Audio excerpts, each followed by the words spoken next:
हुकूमती इत्तेहाद ने अदालती इस्लाहात पर अमल दरामद रोकने का हुक्म मुस्तरद कर दिया। मामला आइन और पार्लियामेंट के इख्तियारात सलब करने के मुतरादिफ करार दे दिया। साबिक सदर आसिफ अली जरदारी की शहबाज शरीफ से मुलाकात में भी अदालती मामले पर गौर।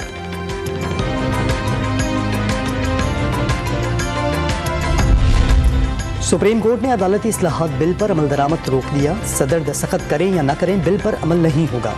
8 रुकनी बेंच में समाअत का तहरीरी हुक्मनामा जारी।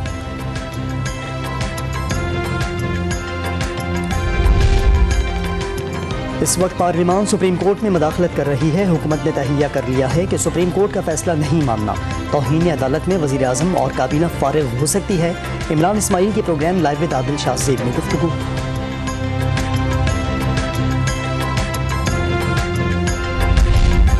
PTI रहनुमा अली अमीन गंडापुर की राहदारी जमानत की दरख्वास्त मुस्तरद। इस्लामाबाद के सेशन जज नासिर जावेद राना ने राहदारी जमानत का महफूज शुदा फैसला सुना दिया।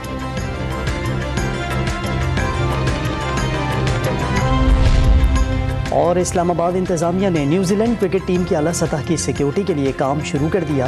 वजारत दाखिला से 300 रेंजर्स एहलकार तलब टीम की सिक्योरिटी और रूट पर तैनात होंगे।